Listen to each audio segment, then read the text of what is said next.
Dernières révélations extraordinaires de Maria Sima. Les saints. Y a-t-il des saints qui jouent des rôles importants auprès des pauvres âmes? Saint Joseph peut grandement nous aider à éviter entièrement le purgatoire, et nous devrions souvent demander à nos saints préférés de prier beaucoup pour nos êtres chers qui sont au purgatoire. Les prières des saints les aident énormément, et le saint patron des pauvres âmes est officiellement Saint Nicolas de Tolentino. Les pauvres âmes parlent-elles parfois des saints? Non, jusqu'à présent, elles ne m'en ont pas parlé de façon particulière, mais elles mentionnent cependant les anges et tout spécialement Saint Michel Archange, qui est très important. Que pourriez-vous répondre aux chrétiens qui mettent en doute l'importance des saints? Ils perdent beaucoup à les ignorer. La lecture des saints fortifie grandement notre foi. Je peux vous assurer que nombre de leurs histoires vous feront paraître pitoyables les récits contemporains. Dieu a placé des saints dans l'histoire humaine avec juste raison, et prier pour qu'ils intercèdent en notre faveur ou pour les autres est également très nécessaire et très utile. Nous avons en eux de très puissants avocats devant le trône de Dieu. Y a-t-il des saints aujourd'hui sur la terre? Oh, il y en a beaucoup. À une époque aussi coupable, dangereuse et explosive que la nôtre, les grâces de Dieu abondent et produisent de nombreux saints. Ils font rarement la manchette des journaux parce qu'ils restent cachés pour la plupart jusqu'à ce qu'ils soient montés au ciel. La raison en est que c'est souvent leur humilité et leur obéissance qui font d'eux des saints. Et les humbles ne veulent jamais être vus ou entendus. Nous le savons tous. Les mauvaises nouvelles voyagent vite et se vendent très cher. Les bonnes nouvelles circulent beaucoup plus lentement et n'intéressent pas très longtemps les médias. Elles ne font pas vendre du papier. Quels sont ceux que vous considérez comme des saints de notre temps? Padre Pio, le pape Jean-Paul Ier, qui a été assassiné à cause de sa bonté et parce qu'il avait reconnu Satan parmi les francs-maçons qui ont fortement pénétré les murs du Vatican. Puis Maximilien Kolbe, et plus récemment l'autre prêtre polonais, comment s'appelait-il? Celui qui a été torturé, attaché avec des câbles et noyé par la police secrète. Popolisco ou quelque chose comme ça. Il est apparu debout à côté de Jésus, et portant les couleurs du martyr, le rouge et le blanc.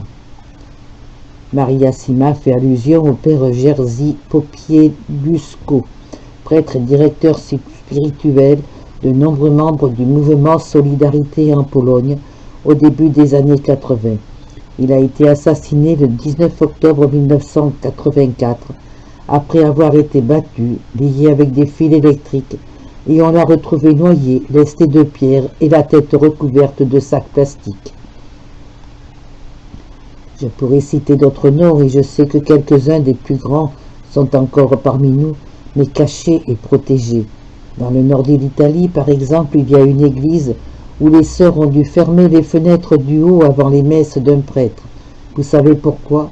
Parce que durant la consécration, il était si profondément en extase et si près de Jésus qu'il s'élevait du sol et flottait en l'air. Les sœurs ne voulaient pas le perdre. Son évêque, et c'est bien compréhensible, a dû lui interdire les messes en public en raison de la perturbation qu'elle créait dans l'assistance. Imaginez un peu à quel point il doit souffrir ici maintenant, dans l'état du monde actuel, et toutes les étiquettes fantaisistes que les psychiatres incroyants iraient lui accoler. Ça, j'aimerais bien le savoir. Oui, il y a assurément beaucoup de saints aujourd'hui, mais on peut comprendre que l'Église doive être très prudente et user de discernement à leur sujet, de sorte que le processus de leur béatification ne peut commencer qu'après qu'ils auront pris le chemin du ciel. Quelles sont les principales idées fausses que se font les gens à propos des saints? Les idées fausses? Je pense que la plus répandue consiste à penser et à dire que les autres ont reçu des grâces qu'on n'a pas obtenues soi-même et que par conséquent, on ne peut pas non plus être aussi saint que ces gens-là. Dire « Dieu merci, je n'ai pas été choisi pour devenir un saint » c'est mettre la charrue avant les bœufs, et c'est une bien faible excuse. Si ceux qui disent ces choses avaient agi aussi bien que les autres, ils auraient eux aussi reçu de grandes grâces et en plus grand nombre. La justice de Dieu repose profondément sur le fait que chacun de nous reçoit la même possibilité de devenir saint. Est-ce que les saints se mettent en colère? Oui, très certainement, et tout spécialement lorsqu'ils pressentent, entendent ou voient que l'on n'honore pas Dieu ou que l'amour n'est pas honoré. Peu importe les circonstances, ressentir de la colère ou être fâché n'est pas un péché, mais ce que l'on fait lorsqu'on est en colère, c'est cela qui est soigneusement pesé. Mais une juste colère est tout à fait permise, et elle est dans la volonté de Dieu. Jésus lui-même n'était-il pas en colère lorsqu'il a chassé les marchands du temple? Très certainement. Et il est encore aujourd'hui lorsque des gens tirent profit d'un lieu saint ou d'une situation.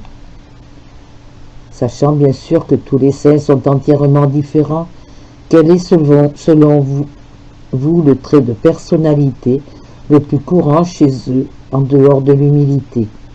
Aimer tous les gens quels qu'ils soient, voir le bien en chaque personne, peu importe qui elle est, pardonner à tous et être prêt à faire n'importe quoi pour Dieu et pour n'importe lequel de ses enfants, peu importe la difficulté.